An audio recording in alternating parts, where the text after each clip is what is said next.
International year of cooperative સહકારથી સમૃદ્ધિ અંતર્ગત સહકાર રાજ્ય મંત્રી શ્રી જગદીશ વિશ્વકર્માની અધ્યક્ષતામાં તથા વિધાનસભાના અધ્યક્ષ શ્રી શંકરભાઈ ચૌધરીની વિશેષ ઉપસ્થિતિમાં બનાસ ડેરી પાલનપુર ખાતે સમીક્ષા બેઠક યોજાઈ હતી। આ બેઠકમાં મંત્રી શ્રી જગદીશ વિશ્વકર્માએ જણાવ્યું હતું કે કેન્દ્રીય મંત્રી શ્રી અમિતભાઈ શાહના સફળ નેતૃત્વમાં દેશ અને રાજ્યમાં સહકાર ક્ષેત્ર વધુ મજબૂત બની રહ્યું છે। સહકાર ક્ષેત્રે સમગ્ર દેશમાં ગુજરાત અગ્રહરોળમાં પહોંચ્યું છે।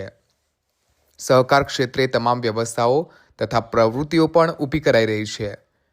મંત્રીશ્રીએ જણાવ્યું કે બનાસકાંઠા જિલ્લામાં સહકારી માળખાની વિવિધ પ્રવૃત્તિઓ વધુ મજબૂત બને તે જરૂરી છે।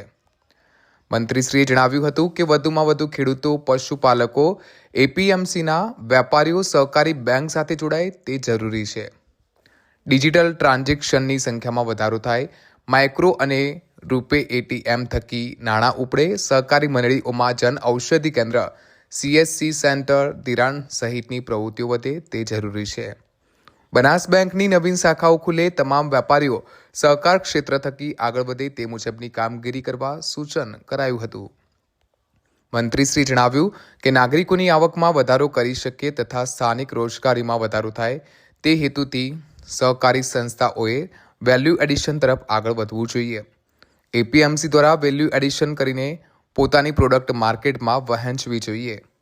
મંત્રીશ્રીએ સહકાર ક્ષેત્રે બનાસકાંઠા જિલ્લાની નોંધપાત્ર કામગીરીને બિરદાવી હતી તથા સહકાર ક્ષેત્રે બનાસકાંઠા વધુ મજબૂત બને તે મુજબની કામગીરી કરવા જણાવ્યું હતું।